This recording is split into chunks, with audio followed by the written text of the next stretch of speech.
What's real and what's not? That's what we're here to discuss tonight. I know word has spread that I'm a survivor of Pryor's Hollow. Some of you say I'm a ghost. Some of you say I'm a witch. Some say it's all a lie. There never was a Pryor's Hollow. And I'm just an ordinary stranger. So tonight, I called you all together to tell you the truth. Why would I do that? Why is my personal life any concern to anyone but me, and perhaps those I invite into my personal life? It's because I am, in fact, one of the survivors of Pryor's Hollow. I know what lies can do. I know destruction. The destruction that rumors can wield with all the power of Hannibal's elephants. And I know the only way we can fight the fire lit by lies is with the cleansing rain of truth. I'm not here to tell you the ending of Pryor's Hollow. That was caused by lies, hatred. You've all heard the legends. You already know the evil of falling under the spell of a charismatic leader who demands loyalty and returns it with betrayal. Instead, I want to tell you the story of the power of truth and love.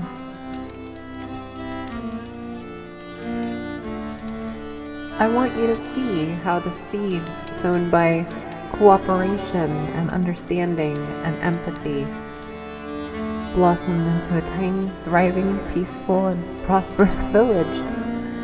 It was beautiful before it attracted the Prior's attention. Back in 58, we were Stargazer Village. Come there with me now, in your mind. In your imagination, close your eyes. See the little homes scattered across the verdant valley. Sheep are grazing contentedly. Dogs roam from home to home, collecting food and affection from each family. No one even knows whose dogs are whose. They're all just a part of the family they've chosen. One of them, a black terrier, is trotting happily next to me as I walk down the road in the center of town. His tail is wagging as we see Wesley, the wagon boy, coming down the road, his cart overflowing with supplies from the city. Good morning, Wesley. I was 4, and I was wearing my beautiful new birthday dress. My mama was a seamstress, and she had made it special for me. It was a little bit extravagant from what I normally wore. She had put a good amount of color in it from what I remember. But then again, this was a special day. It was a striped blue dress, and I loved it, I remember. Actually, the bodice was a solid royal blue, but starting at the waist, there were blue and white horizontal stripes, rippling across its elegant folds as I ruffled along, feeling pretty. Howdy, Miss Eliza. I brought a heap of supplies from the city. The harvest was so big, I couldn't carry all the goods we got on the trade. Poor Bessie is most wore out. You must be proud. I hope your horsey feels better. I had to go the long way. Mr. Cross is fixing the bridge. I like your pretty blue dress. Wesley, don't you have some deliveries to make? Most especially to your Uncle Louie? Did you get my bottle, boy? I sure did, Uncle Louie. Here it is. Morning, Miss Eliza. You be sure to tell your mama and daddy you get over by the tavern this evening. the minstrel group Eye of Odin finally has enough musicians, and they're gonna play one of your mom's songs tonight. They don't want to miss that. I thought about singing with them, but the local livestock complained I was stealing their song. That's silly, Mr. McGill. No one owns a song. Louis looked at me like I was crazy. Oh, Elijah, you sweet little wanderer. You're so young. Wesley, take me home, boy.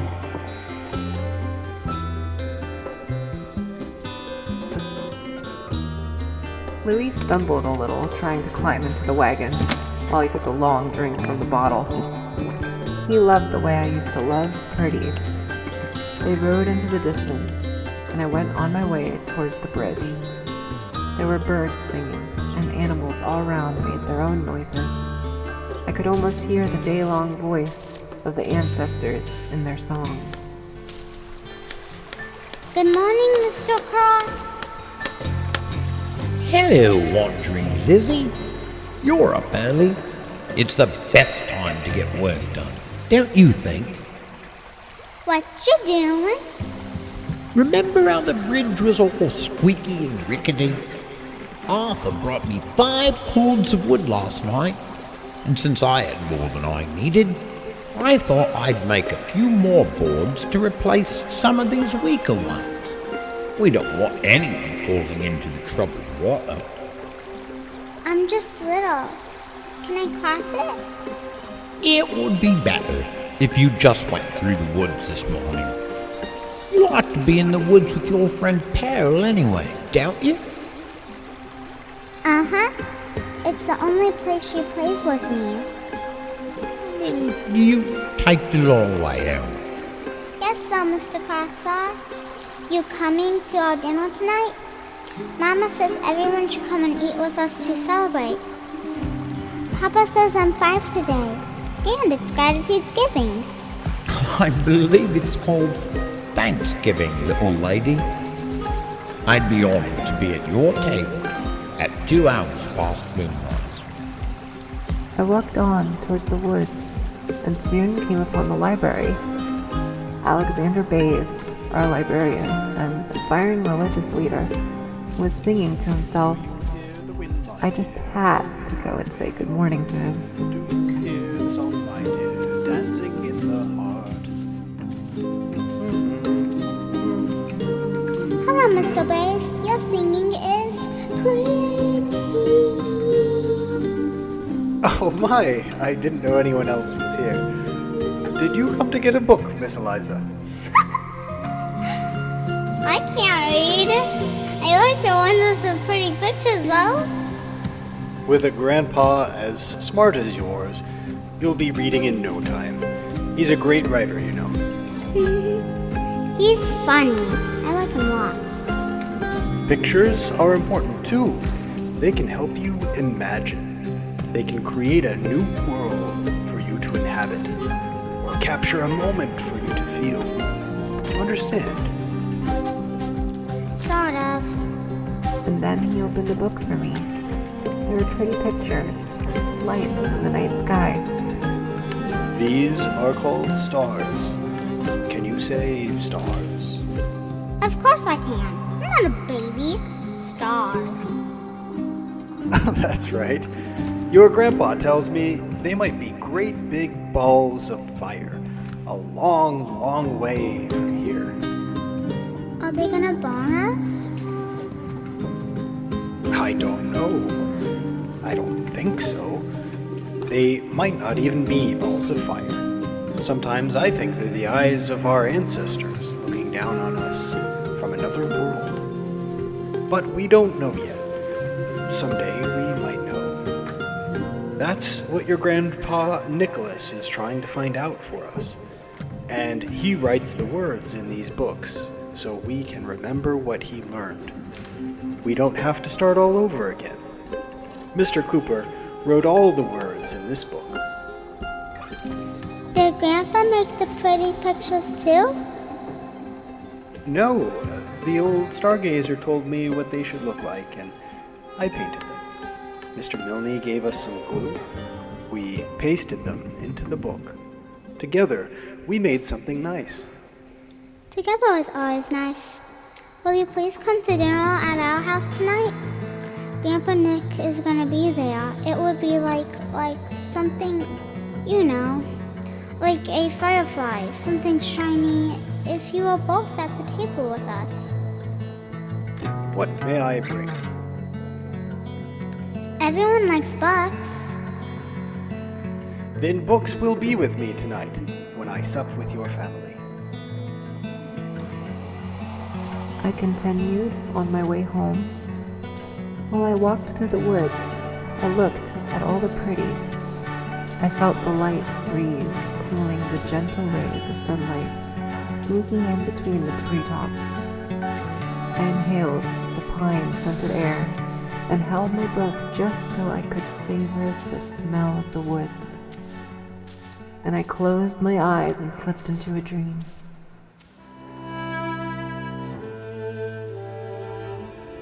Wilbur chewed his way through his transparent egg, squirmed free, and then finished the omelet before eating the delicious leaf on which he found himself. With the leaf consumed, he began to search for additional food, and it was then that he saw Esmeralda, lightly flapping her delicate golden wings in a way that humans would call overtly flirtatious. Wilbur rose, as best he could, bowed to the monarch, and noticed his squishy body filling with an unfamiliar yearning. How could anything be so beautiful, so perfect, and not be food? Esmeralda rose slowly into the air, returned the bow, and fluttered into the sunlight. Wilbur looked at himself with revulsion. Esmeralda was sparkling, fragile, and alluring. He was squishy, green, and gross. He began to slip off his twig, and he grabbed onto it before he could plummet to a messy death below. With the vision of the graceful being he had beheld planted firmly in his mind, he began to think deeply and concentrate so intensely that his body began to explode with a gooey mess that promptly surrounded and then encased him as he slipped into a dream. When he awoke, he fluttered into the moonlight. He was free.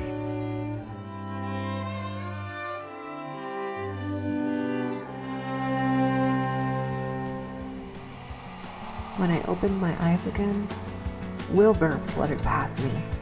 With cat-like reflexes, I grabbed him. Just as quickly, a raven swooped down from the sky towards my hands. No! Boo! Go away!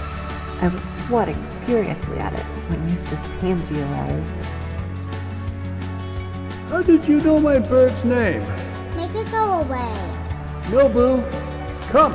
I was shocked to see the bird perch on Mr. Tangi's shoulder. I didn't know people can own birds. Nobu is my friend. Friends don't own each other, they just share interests. What does it mean, share interests? You like pretties, don't you? Uh-huh. So do I. We are both interested in pretty things. We share that interest. It's part of why we're friends. I found some pretties this morning. There's this tiny bird. See? It has shiny wings. They're pretty. I want to put one on my wall. That's called a butterfly, sweetie. Its wings are very pretty, but he needs them. He's alive, just like you and me. Just like you need your arms, he needs those wings. You mustn't take them. Everything alive needs to be treated lovingly. You can do that, can't you, young lady? Yes, but where will I get my pretties then? I'll get you my pretties. I noticed Pearl Another girl, only a year older than I was, hiding behind a tree watching us. I smiled and waved at her. There are lots of pretties in the world, Eliza. But we don't take life away from anything. Life goes away far too soon anyway. We're only alive for a very short time. And then we rejoin the soil from which we sprang. When something isn't alive anymore, we return it to the earth so that it's still with us. That's how come you dug that deep hole and put Mr. Beetleberry in it? Bartleberry. But yes, that's why.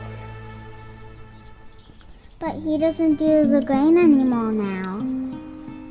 He's done doing things now. Now he gets to rejoin the quiet earth again. So he doesn't talk anymore, just like Pearl. Pearl doesn't feel confident speaking aloud. But you two can play without words, can't you? Uh-huh. I just wish she would say Polo when I say Marco. That's how the game's supposed to go. Sometimes she's just sad. She keeps looking for her mama and her papa, and we're sure they'll show up any day now, but until then she stays with me and I take care of her. How long has she been looking now? She's been with me for almost a year now. A year is a long time. Sometimes it seems that way. Sometimes it's a really short time. The terrier ran to Pearl's tree, and Pearl climbed up it like she was born to it. I followed her, and we played in the branches for a few minutes before I realized I still had so many things to do today. I told her goodbye, and she and Eustace went back towards his little shack on the other side of the woods, as far away from the rest of us as he could be. I wandered home. The terrier that had been following me all day ran to the porch, barking loudly. He knew he would find food and love there. The dog and I went in the house, and he skidded to a halt, put his tail between his legs, and turned around and went back the way he came. Even with the heart of a newly minted 5-year-old, I could feel the tension in the room. Mama and Papa were unhappy with each other. They stopped talking the moment I arrived. Mama looked at Papa, warning him with her gaze not to do this now. He took a moment, a breath, and a puff from his pipe, and nodded defeatedly. Where have you been wandering all day, honey? I've been all over. I played with Pearl in the woods. She was hiding behind the tree when I was talking to Mr. Eustace. Mr. Eustace said he would come to dinner when I asked him to. I thought that was so nice. You asked the Undertaker to dinner. Why would you do that? And Mr. Krause with the hammer said he would come too. Are you kidding? Oh, and Mr. Alexander is coming too. He said he'll bring some butts. You've been a busy girl. Uh-huh. There will be lots of people here. Then maybe you could stop inviting people now, Eliza, don't you think? How come? Well, we might not have enough room at our table. Sweetie, why don't you take a little rest in your room after your busy morning? You want to be well rested for the gathering tonight. Okay, Mama, I'll go to my room now. I went to lie in my little bed, but the walls weren't as thick as Mama hoped. I don't want all these people coming over here. Alexander and his books? No, he has sacrilegious ideas. And Eustace? He's obsessed with death. What's the good in that? I don't want our daughter around people like them. Them? What do you mean, them? In our little village, there is no them. We are all us. And maybe it's time to think about our ideas and beliefs. Are they so weak that they can't stand up against ideas that are different? I was brought up with these beliefs. Things were different where I came from. I'm not changing my ideas just because we live here now. I know the truth. I will have eternal life. I certainly hope so, but it won't be on the Earth. And while we're here on Earth, we have to live with different kinds of people. Do you think it's possible that other people are as sure about their truths as you are about yours? That doesn't make them right. The librarian is a hedonist. He believes life should be all about pleasure, joy, and happiness, all the time. Don't you like those things? I do. But work is more important. We can't survive without hard work. I built this entire cabin myself. Work. Hard work. Alexander doesn't know anything about that. He toils not, neither does he sow. But he eats our food And we just had the biggest harvest in our little village's history. I think we can take a break from work for a little bit, don't you? We're done with food being scarce. We're living in abundance. We're standing on the shoulders of hundreds of thousands of years of our ancestors' accomplishments. We can all share. We can enjoy the fruits of our labor. Why should anyone else get things when I work, but they didn't? Taking care of the books is work. Painting is work. Inventing is work. He does all of those things. He's different. Everything is always different. Did you know that when Nana met my father, she believed the world was flat? Many people believe that. Yes, they do. And they're wrong. Papa showed me how they proved it's round. Nana's ideas were different from Papa's. Should he have rejected her from his life because she had the wrong thoughts? If he had, I'm not here to love you today. Neither is Eliza, and neither is our little nameless child who will be joining us in the coming days. I want our home to be a place of love. I want it to be filled with kindness and acceptance. Don't you? But what about the Undertaker consorting with the dead? I don't think he even knows how to love. I wonder where he could learn. Do you love me? Of course I do. Very much. You know that. Yes, I do. And you know that I love you, don't you? Yes, I do. I feel your love. But there was a time when we didn't love each other. When we first met, I felt very differently about you. I didn't trust you. I didn't trust much of anyone after Lawrence left us.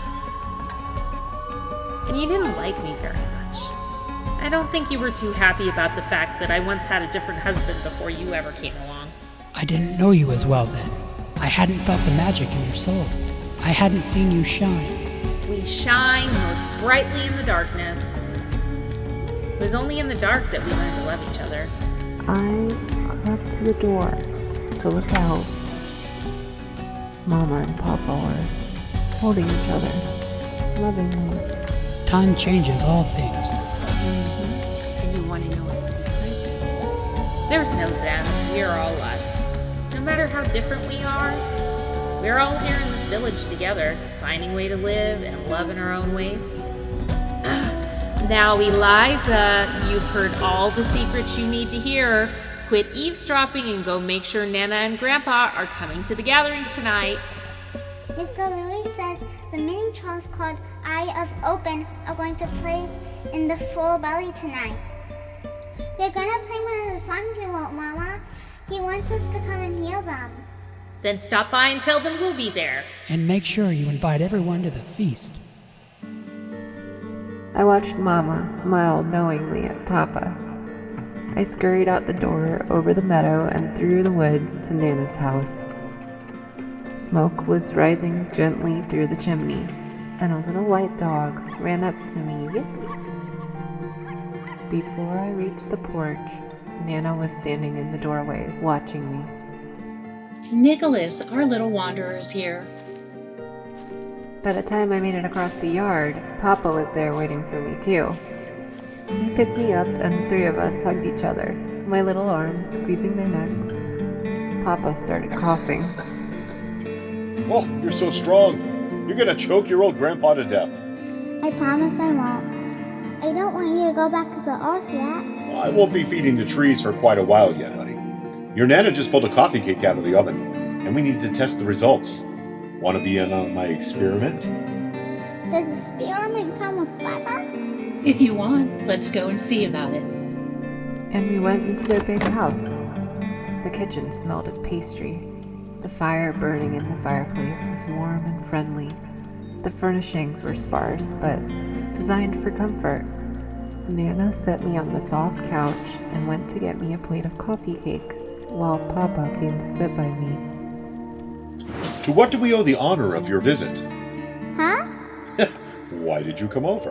Mama wanted me to tell you to make sure you came to dinner tonight. Lots and lots of people are coming. Wherever will you put them all? I don't know. I didn't think about that.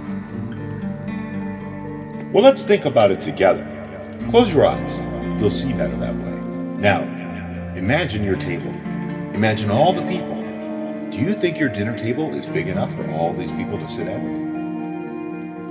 Nuh-uh. I don't think so. Eat this while you're imagining. It's worth mentioning that Nana's coffee cake was absolutely legendary.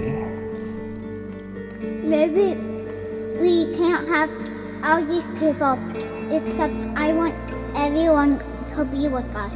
Then what else can we do? I don't know. I guess some people could sit on the floor, like Indian style. Do you think they'll like that? No. That's not fun. Then, what else can you imagine? Can you imagine everyone sitting at one table? Yes! We just need a bigger table. Then you tell Mr. Cross before you go back home. Have him build a big round table. I need to collect the data from Nana's cooking experiment. How was the coffee cake? Nummy! Oh, spoken with the precision of a true scientist. Well, we need to get the same results repeatedly to be sure we're right. I better test it too. Can I have a slice, Nana? Always the skeptic. Well, want to see another science trick, little wayfarer? Does it have butter? Oh, I'm afraid not, but it does have secret powers. Look. Grandpa took a pouch down from the mantel over the fireplace. He handed it to me. Look inside. I opened the pouch and found some sort of dust, almost like a collection of pebbles. It looks like funny dark. But it can do something extraordinary. Watch. He took a handful of the dust and tossed it into the fire. With a quick flash and whoosh, the fire disappeared. My eyes popped. Is that water powder? That's a good description. Good thinking, young lady.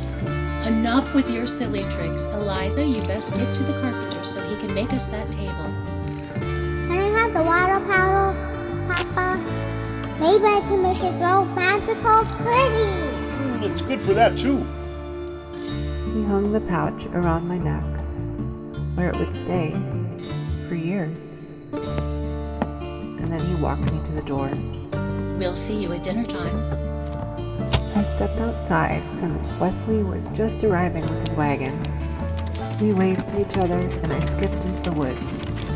I followed the flow of the river until I reached the bridge.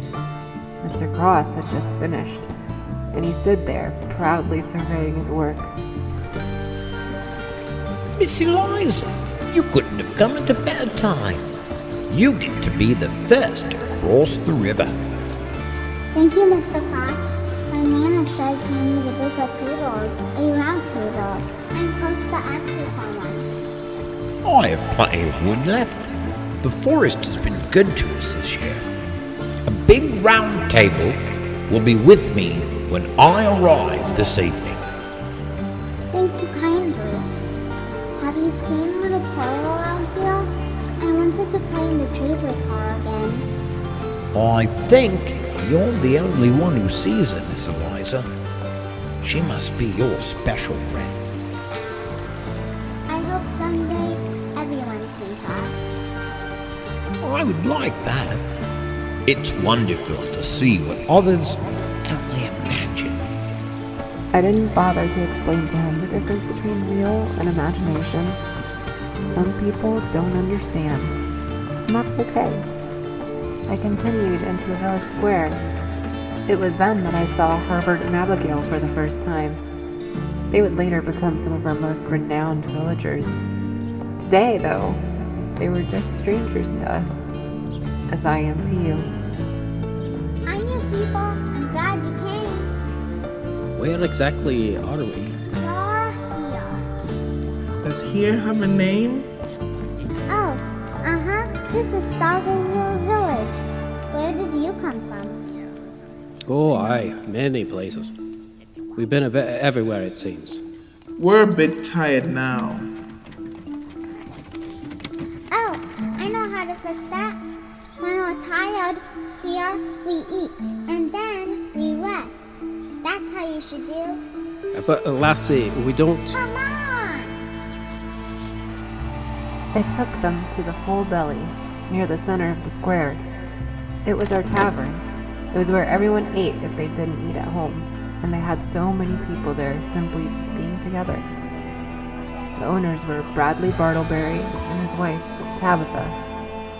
Everyone called her Tabs, and it took me until last week to figure out why they called her that. Your own barkeep had to ask me if I wanted to run a tab. There were so many sounds and smells that I used to wander around the tavern just to experience them all. Today, there were about a dozen people in the Full Belly. Some of them were at tables. My friend, Louis, was alone at the bar. Off in the corner, a few minstrels were warming up on their wide variety of musical instruments. I think every one of them played at least 3. Peter, the blacksmith, and his wife Maggie were constantly trying to get a big enough group together to play all the music they loved. They said they were on a mission from someone or other. Hey, little Ellie. Who are your friends? Happy day, Mr. Bobble Bumble. Never one to be deterred, the tavern keeper shook Herbert's hand. Bradley Bartleberry. I run the Full Belly. What can we do for you? Herbert Gray, and this is my wife, Abby. Pleased to meet you both. Have a seat. Let me get you something to eat. That's very kind of you. We've had quite a journey. I'll ask Tab to get some ale, and that might be enough to get you to tell us about it. Looks like you might need a place to rest your heads, too. Well, yes, but... We don't have much. You worry too much. It's gonna be all right. Tabby, I want you to meet our new friends, Herbert and Abigail. They've come from somewhere else. Let's get them a bit of ale and see if we can get them to tell us their story in exchange. Herbert and Abigail, this is my wife, Tabitha. Oh, we're so pleased to meet you, Miss Tabitha. Tabs. Everyone calls me Tabs. And it's nice to meet you, too. Looks like you might be the sort of folk who would enjoy a bit of lamb. Or maybe some roasted hen and some rosemary potatoes. Aye, Tabs. You be pouring us a measure of kindness we cannot be worthy of. Oh, everyone's worth a measure of kindness. And if I don't start serving some of the roasted hen, it's gonna go to waste. We can't allow that. Tired of feeding it to the dogs. I don't think the dogs are tired of it. Brad, do we have any of the extra rooms made up? It's been so long since we needed them, I quit changing the sheets. I'll ask Bartholomew to get the fires lit so the room will warm up tonight. But we cannot repay you. We've arrived with nothing but the clothes on our backs. You could tell us your story. I don't think we're ready for that. It's all been a bit much. Abby began to cry, and Herbert held her. There's lots of things people can do to shine. We don't have enough brewers here, for one thing. Do you know anything about making ale? Well, I'm afraid all I know how to do is to bake bread. Herbert can grind grains too if... Bradley, you know exactly what they can do. They're a gift from Providence. Dad's only been gone a week. I don't know if we want to move anyone in so soon. Herbert, our miller, died last week. He had a wonderful mill on top of the Western Hill. It needs to be fixed up a bit, of course. The poor man worked up to his last day on Earth, but he couldn't tend the equipment properly anymore. Does it have an oven? A fine one. I used to bake some of the most wonderful breads back in the old country. We've been running so long. How I miss the smell of bread baking in the morning. Oh, it reminds me of my mama. Abby. It's alright, it's alright. We earn trust by giving it. My mistress had a beautiful oven where mama would cook. Then it's settled. That was The delightful. mill is yours. There's always some grain there, and the wheat here grows in the most beautiful fields of gold. I don't know what to say. I haven't the words. You know what to say. Thank you, sir. Thank you very much. Nicely nailed together boards. I look forward to serving your bread to our patrons. Bread means honey. I know someone who has honey. I went rushing across the bar toward where Edward Milne was sitting, with some people, showing them some of his newest candles. I was distracted, though, by Louis, sitting so quietly only a child could hear him. Hi, Cousin Louie. I'm not your cousin. Oh, I thought everybody was a cousin unless they were a mama or papa or nana or something. All the world's a stage, sweetie, and all the men and women merely players. Huh? Just leave me to my ale. But you're all alone. Alone isn't as nice as together. Sometimes it's better. You're too young to know. Just like you run along, other people need you. Other people here have each other. You don't look like you have anybody. The one I need isn't here. The one I need is Everybody's somewhere. Ruby's not. Who's Ruby? Can you keep a secret? Uh-huh. She's my daughter. She'd be just about your age now, I think. I'm 5. Today. Okay, she'd be a little older, but she'd be little. And she'd be silly. She'd have her mother's smile. Age cannot wither her, nor custom stale. Her infinite variety. Huh? She's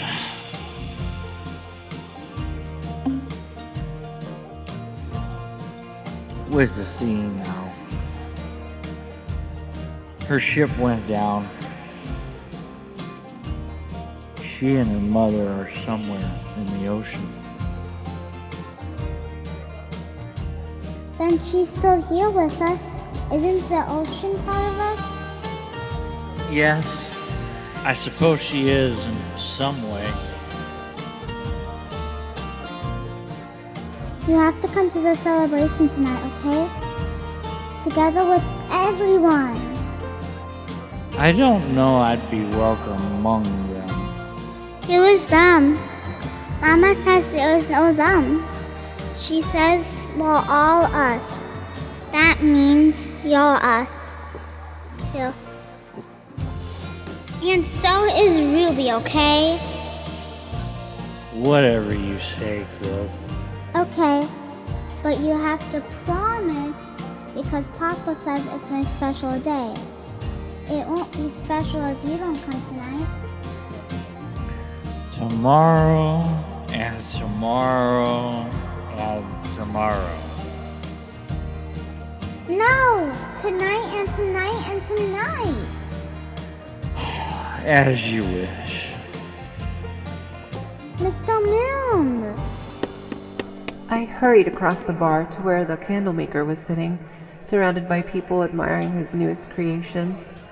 It was rich, dark green, and there was a cottage in a forest and a glade carved into it with exquisite detail.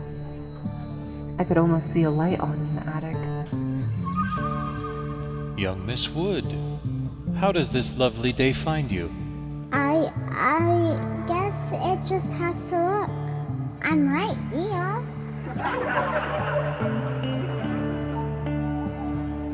I came to see if your bees had any honey. My friend Abby wants to make some bread. She just wants a little smidgen of something sweet? Or is it you who wants to put it on the bread? Both. Do you have any? Yes, but you need to introduce me to... Oh, I didn't even let him finish before I grabbed his wrist and tried to pull him across the tavern.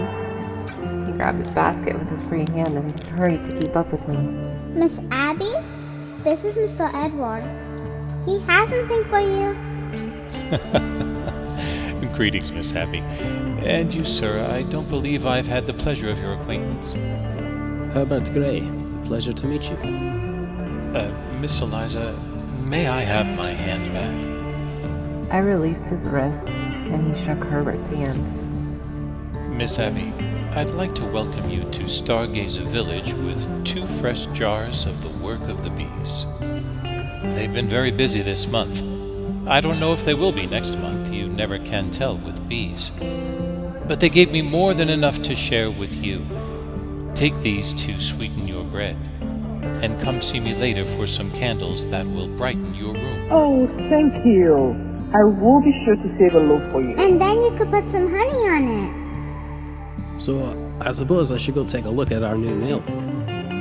Abby, will you be alright here by yourself? I had more to do.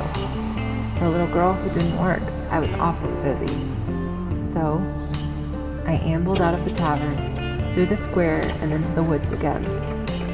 That was when I first met Otis, the streamkeeper. He was up to his knees in the water, building little waterfalls and clearing other passages down the river. I remember his pants were rolled as high as he could get them, but they were still soaked. Hi, Parson. Hi, little one. What you doing? I'm trying to help the fish get home. These poor little fish, a lot of them come up the river, and they don't always make it back. Sometimes the bears eat them. Sometimes they just run out of energy because the swimming is too much. And then they die, and that's really sad. That's a lovely thing to do. I mean, not dying, I guess, but fixing the river. The little waterfalls are pretty. They shine in the sun when they go by. They do indeed. The world's a little nicer when you help each other out, don't you think? Uh-huh. You should come to eat with us tonight. I'm 5, and it's Thanksgiving. Both on the same day. Isn't that shiny? It certainly is. He watched a fish leap from the water, caught it with his left hand, and tossed it further upstream. It splashed, and he giggled ecstatically. Go home, little fish. You're on your way. You're coming to our home tonight? Which one's yours? I gave him directions and watched him a moment more as the fish flopped past, some of them sliding into the little bridges he had crafted so strangely. It was such an odd sight that I never forgot it. I don't know that it helped a single fish, but Otis was a happy man when he believed it did. Fishy, fishy, fishy. Swim home, little fish. Swim home. Home's calling. When I got back home, Nana and Grandpa were at the house. Wesley was there with his wagon. It was still heavily loaded, even though he had been making deliveries all day. Nana had a bouquet she had created from wildflowers. Grandpa was helping Wesley and Joshua, the carpenter, unload fresh new boards. I all but tackled Nana in a huge hug. Those flowers are so pretty. Can I smell them? Surely, sweetie. They're like perfume. They make the world a little sweeter, don't you think? And they did. They smelled of safety and serenity. They smelled like home.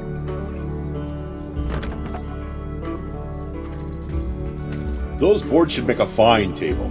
We can cut them down to make a circle out of straight lines. It's time for a little geometry. Are you sure you boys will have it ready in time? Dinner is an hour past sundown, and the sun is already moving a little lower. We'll manage. our little village vagabond said you all needed a bigger table. I thought if we all helped build it, we could all enjoy sitting at it a little bit more. There's a sense of accomplishment that comes from working with everyone to create something beautiful. Let me help. Oh, you're too little. I'll help. You can just go wander some more. I'm done wandering for the day. It's time to do some more. You don't do work yet, Lizzie. Of course she does. Why do you suppose so many people are here? Eliza is our little Mercury. She's a whole planet? Mercury was the messenger of the gods. Who are the gods here? We all are. Now grab a hammer and a strip of rope so we can take some measurements. And for the next hour, the sounds of pounding, sawing, profanity, and singing filled the clearing around our house. I handed the men some nails. Nana fed everyone coffee cake. Wesley had everything the groups could want on the cart, and then some. There were 2 saws, 4 hammers, and 3 buckets of nails. I found some sandpaper at the bottom of one of the buckets. I made nearly a whole square foot of table wonderfully smooth during that hour. When it was finished, everyone felt proud. There was almost a glow of joy emanating from our merry band of builders. As Papa, Grandpa, and Joshua lifted the table, Wesley ran to open the door. Uh-oh. This could be a problem. Is the table finished? Yes, it's beautiful. So, what's the problem? It's not gonna fit through the door. So, make the door bigger. And how do you propose we do that? The axe is right there. Just cut your way through. That's why we have tools, right? I worked an entire summer putting this house together. I don't really fancy cutting it into pieces. Actually, all we need to do is remove the door and the top of the frame, and it will slip right in. No need to take an axe to a problem best solved with a screwdriver and a claw hammer. When the job was complete, and Mama was properly pleased with its placement, Nana suggested we could all use some ale. And to the tavern we all went together. And I realized as we set out, I still had one more wander to do. As the family set off toward the village, I headed away from it. I had to go see Eustace. He had never been to the tavern, and I knew he and Pearl needed to be there. When I got to their house, the sun was beginning to move behind it, so that seemed dark and almost forbidding. I looked up into the window and saw Pearl in the attic, staring out into space, searching for a boat on the water that was too distant for the human eye. Somehow I knew she could see the tide sneaking onto the beach, and each grain of sand being drawn to the endless water. I went to the door, and Eustace was already there, waiting for me. Good twilight, Miss Eliza. Good twilight, Mr. Tandry. I would like you and Pearl to come to the tavern with me.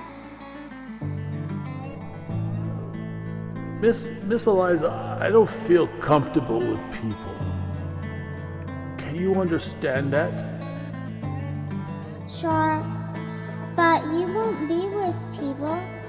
You'll be with me. I'll take care of you, and you'll take care of Pearl.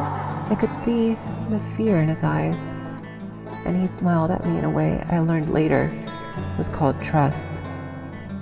He took my hand, and we went up to get Pearl. Half an hour later, we stood at the door of the tavern.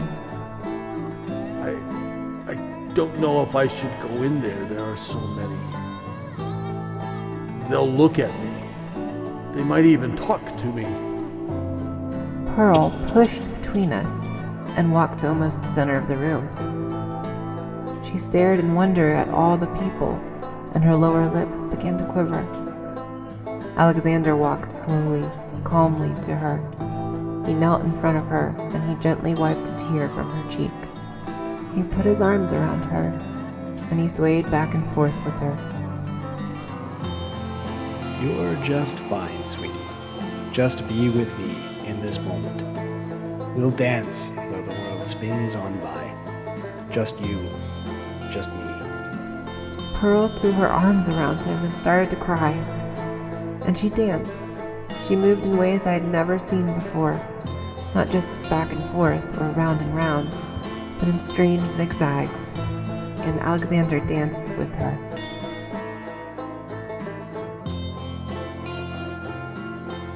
I think they need some music. Maggie, let's play. Where's your flute? I'm getting it, Peter. Hold your horses. I can't know everything at once. Maggie, Peter's wife, reached across the bar to get her flute, and a stranger touched her in a way she didn't seem to like. Don't ever do that again. I promise you, it's a very bad idea. She took her flute to the little stage, and Eye of Odin began to play.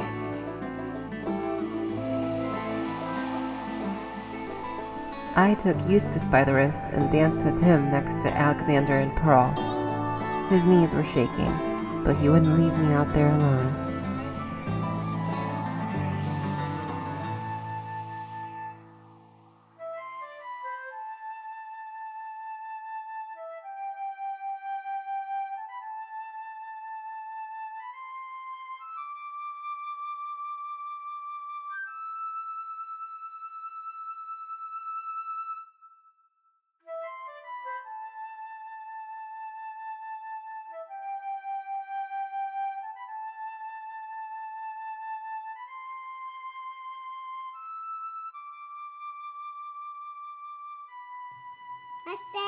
It wasn't long before Mama and Papa started moving tables out of the way, and most everyone was dancing. Louis still sat alone, sobbing silently to his ale, but no one else could contain the spirit with which the Eye of Odin had filled them.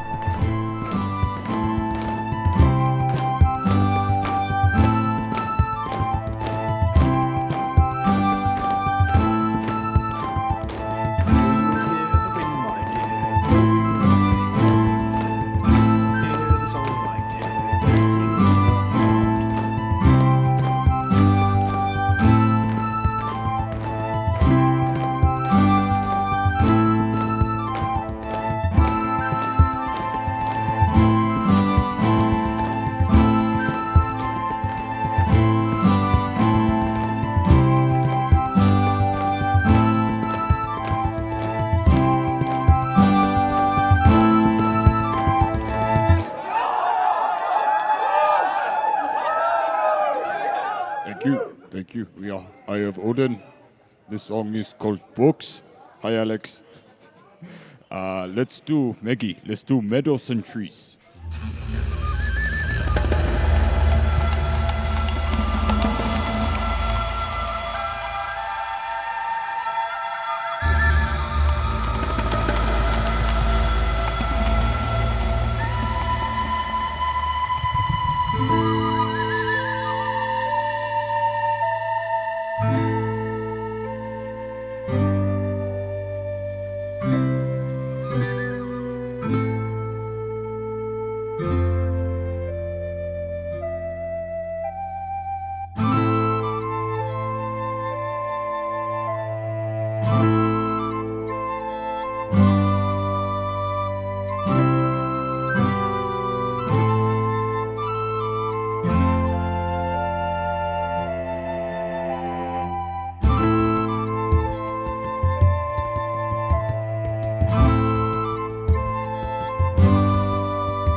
A few minutes later, in the midst of all the joy, a stranger in a strange uniform stepped into Full Belly.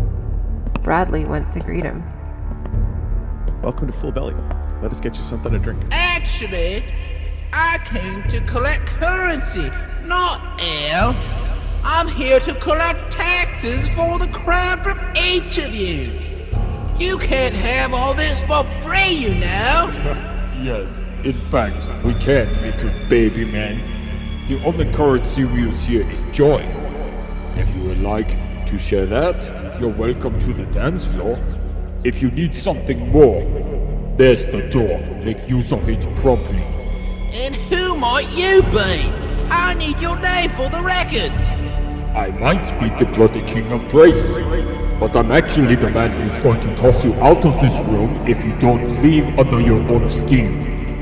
Oh, I think I can bring an army in. Okay. Like a flash of lightning, Peter was off the stage and across the room. He grabbed the tax collector by his pants and collar and threw him through the swinging doors.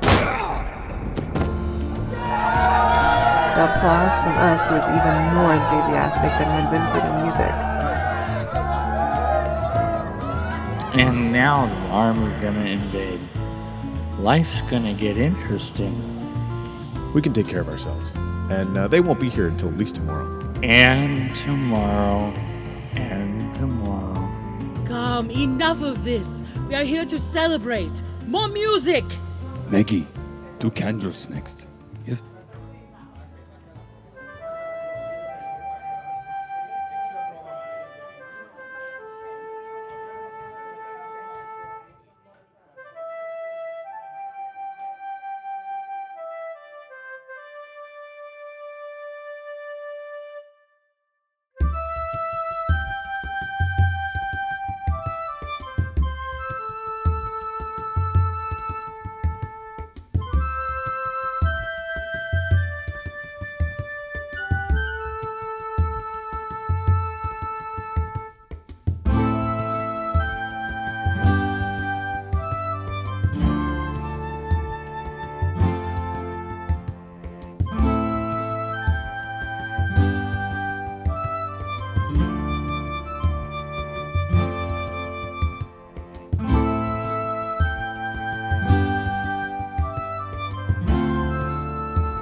You blew real nice on that flute. I've got something down here you can blow on.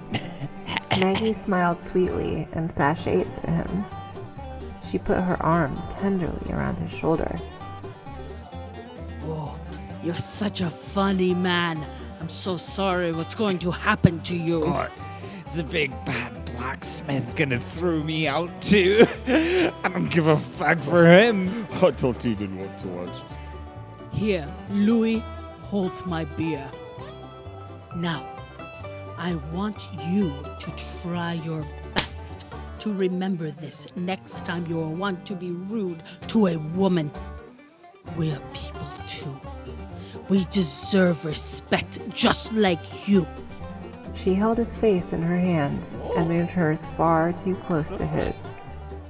Do you think you can understand that? I doubt it. Maybe you can explain in my bedroom.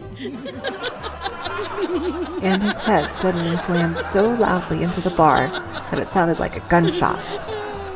He slid off his stool and fell in a heap on the floor. Now I think we can be ready for some music.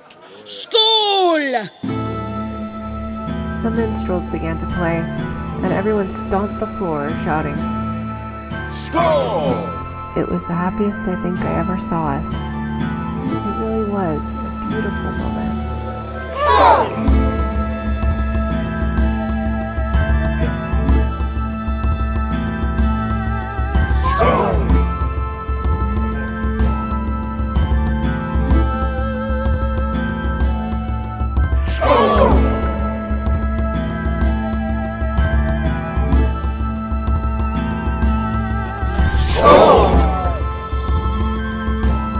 Everybody, say it this way. Skull!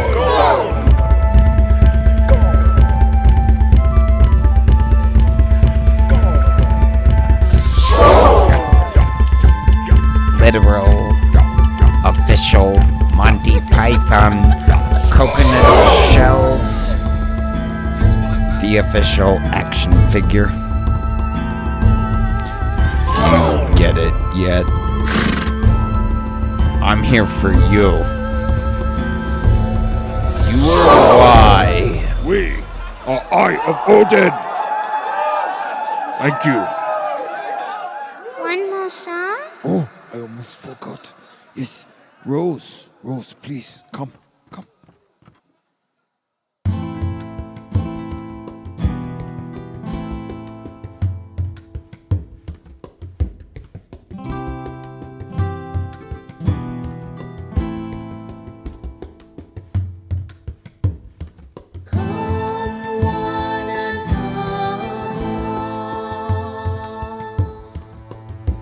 For this mountain we shall will fill our heart. Sing on and sing on. Raise your glass and raise it tall. Cast your eyes to the sky. See the stars burning bright. Stars that guide us to this world. Now we have no more need to gather your best to share. For one and all shall be there. The ships have all returned from sea. So together we can all be. Cast your eyes to the sky. See the stars burning bright. Stars that guide us to this world. Now we have no more need to sing one and sing one. If you enjoy this, raise your glass and raise it tall. Come one and come all. For the bounty we share will fill us all.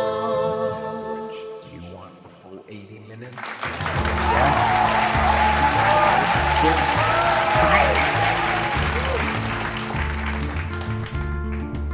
When at last everyone had danced themselves into exhaustion, it was time to eat. I had an easier time convincing Mr. Tangi to join us at home now. He was beginning to feel a little more at home around people. Pearl kept staring at Louis, but Eustace got her to join us too. When we got to the house, we had enough chairs, but I pulled another one across the room. and I put it next to Louie. This is for the one you miss. This sidewalk is gonna sit here for her. Is that okay? Louie nodded silently and made a solid effort at a smile. The table was brimming with food.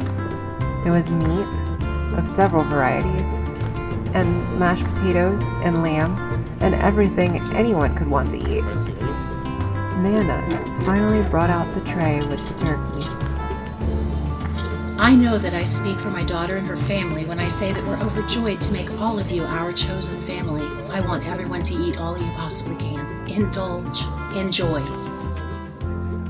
Food was being passed around the table. Everyone was chatting idly, and an atmosphere of love and acceptance was in the air, with the same intoxicating smell of Nana's flowers and everyone's foods. I remember that feeling every day. I'm gratitudeful for everyone being here with us tonight. It makes a special our day. What do you people have gratitudes about? Everybody tell. Little Pearl took an oyster locket from around her neck and handed it to Eustace, as if trying to tell him what to say for her. I think my little Pearl is trying to tell us that she misses her parents. She's never spoken to me, but I have a feeling this is her last memento of her mother. I see our little lady every night staring toward the ocean, where I believe she last saw them. Isn't that right, Pearl? The ocean took my wife and daughter from me. She's a cruel mistress. I guess I'm thankful for hope. Maggie, would you like to play the song? This is the only one I have. Friends? But, well, here.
to thank everyone for inviting me into the land of the living. I am glad to see the world shine so before I return to the earth. I hate to tell you, Eustace, but all that lives must die.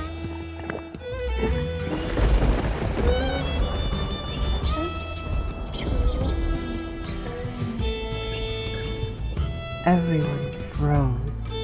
Forks frozen in front of open mouths. What did you say? Pearl pointed to the locket. Eustace opened it and removed a tiny scrap of paper.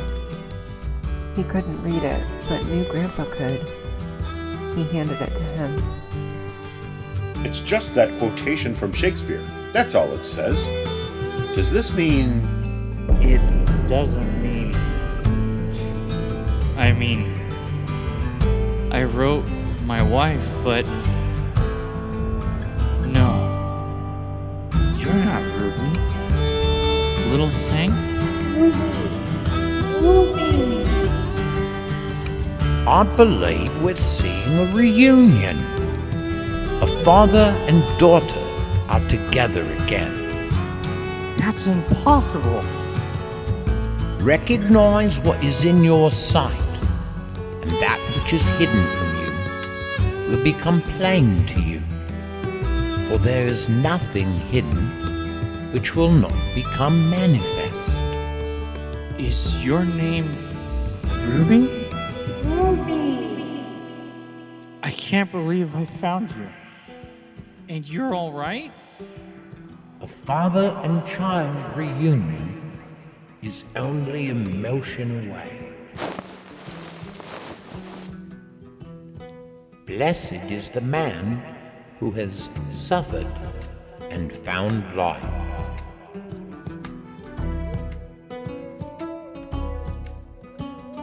I think you need a new dress for your birthday today, Ruby.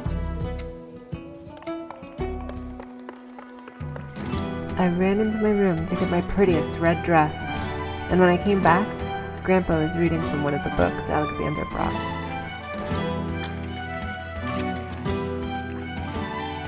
I am here tonight, as always, to tell you the truth. And the truth is that I love you all. But I want to share with you 2 lessons. In all of history, people have allowed themselves to be fooled by those selling things, old gods, new gods, relief from their pain or their misery. And people buy what is being sold because they so want to believe that they can find relief for their minds and their hearts and their bodies. Worse, even once they realize they've been bamboozled, they won't admit it. They won't listen to any evidence that makes them seem foolish. They are no longer interested in the truth, but only in not having to admit that they were wrong. The bamboozle captures them, and in its name, they will do terrible things to others to protect their sense of self. They will hurt others and also themselves, rather than acknowledge that they've been had. There is a lesson. Once we give away our power to reason, we almost never get it back. But there is another and better lesson. Knowledge is the true power in the world. All power comes from some knowledge possessed and either shared with others or hoarded from them. Like a candle lit on a rainy, windy night, knowledge must be protected, but its light shared. Do not let the candle go out. Guard it. Cup it with your hand. Keep it safe. But also, share the light of your candle with others. Shared power, shared knowledge may seem vulnerable, and it is, but it is truly the most important kind of power. After all, what is the use of it, that power, if it doesn't make the lives of others better? You are all keepers of the light, and flickering candles yourselves, and I love you.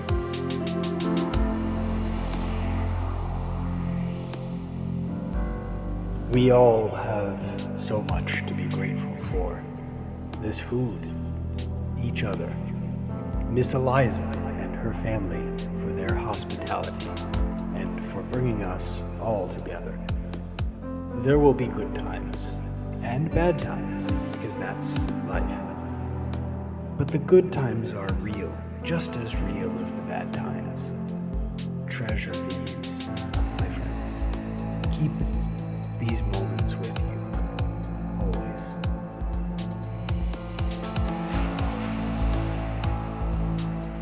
always. I guess today I'm thankful for the kindness and innocence of children. That's the reason I'm here today.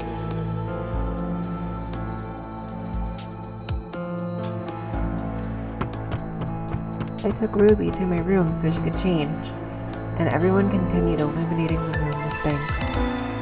When we came back, Ruby was sparkling with happiness in the dress my mama had made me. It was the best present I had ever got, because I gave it to someone who loved it.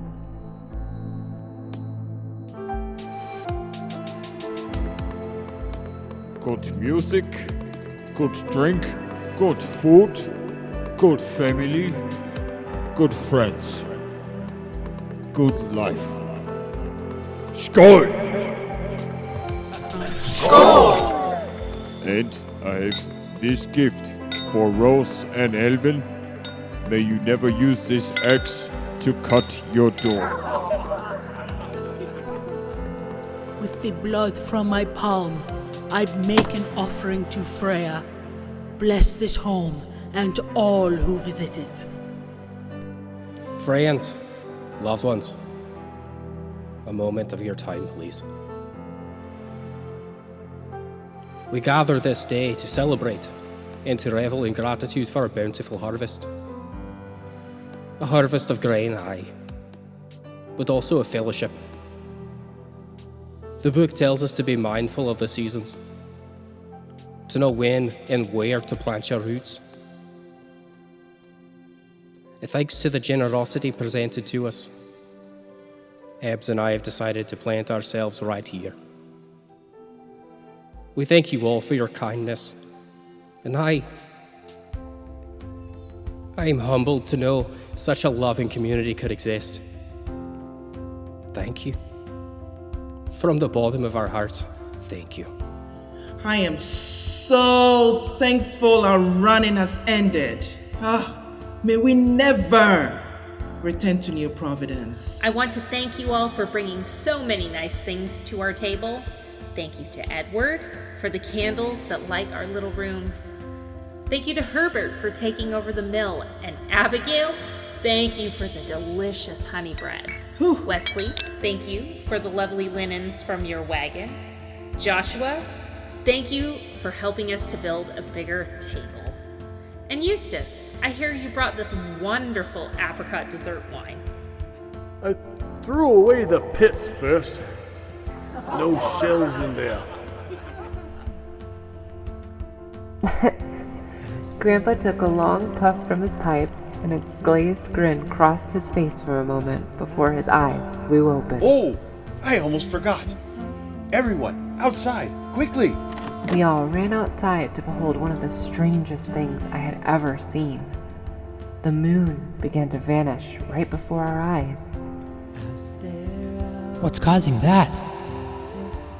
We're moving right between the sun and the moon. But the sun's already gone out to bed. The sun never really sleeps. It lights the moon every night, except when the earth casts its long shadow over it. Look it, the stars. Look it, they're so bright. It was then that I learned that we all shine most brightly in the darkness. Our little rays of hope travel through time and space to show us that it's never really over. Maybe we can rebuild Stargazer Village in its own image. For one brief, shiny moment, we all glowed with the light of love. That love still exists, just like those tiny points of light in the sky. It's up to us, to all of us, to give our world a new birth of light. You may say I'm just dreaming, but I know I'm not the only one who knows the power of love. If I can get just one of you to join me, then maybe, just maybe,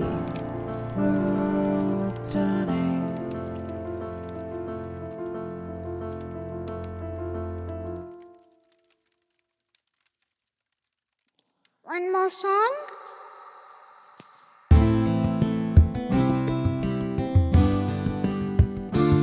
Happy Thanksgiving from young Eliza, but actually I'm Evelyn. Hello. Happy Thanksgiving. Don't mind the dog!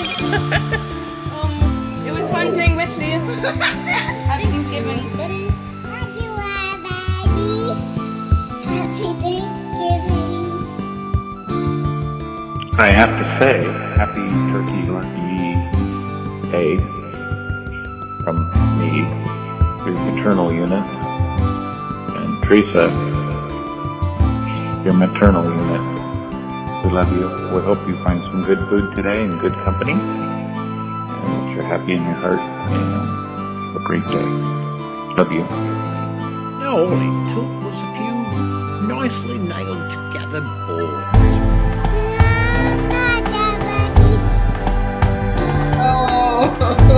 Listen, thanks for the opportunity. I really appreciate it. Thanks for the opportunity.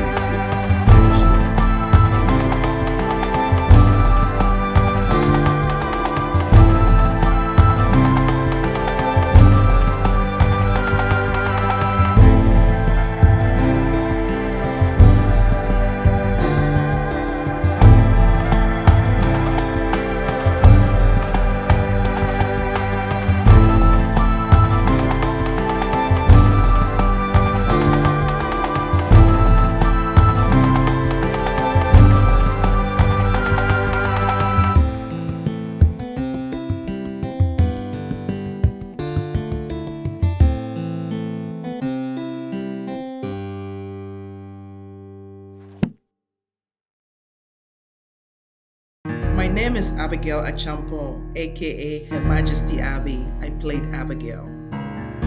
Alexander Bays, played by Jesse Rogers.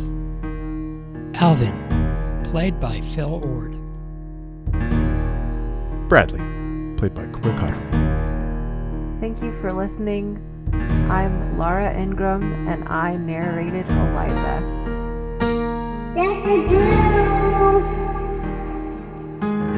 The voice of candlemaker Edward Milne, played by Michael Silvestri. Eustace Tangi, played by Mike Kelly. Hello, my name is Jared. I play Herbert. He's the grain miller, and he's married to the baker, Abigail. Christian Swoboda, playing as Louis. Hello, I'm Jess Glass, and I play Maggie. I'm Greg Smithwick, and I played the part of Nicholas. I'm Michelle Freeman, and I played the part of Nana. Otis Price, the Riverkeeper, played by Joseph Mitchell. Pearl, played by Christy Patterson. Peter Holt, played by Jenner Zeno.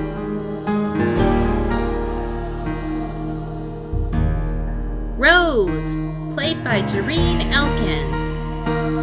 Seamus, the drunk prick in the bar who got his face smashed. Played by Jenner Zeno. Tabs the barmaid, played by Annette Anderson. Hello, it's the tax man! Played by Isaac Miller.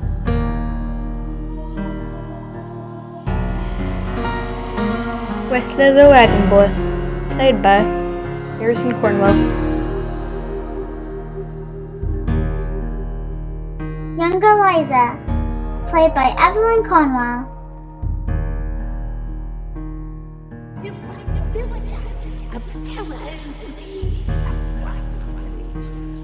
Fred Eder as Joshua, the carpenter. Definitely not Jesus. Original music by Jenner Zeno.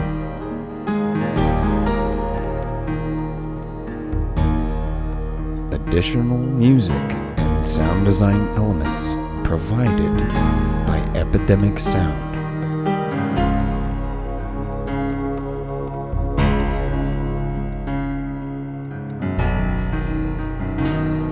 A Bigger Table.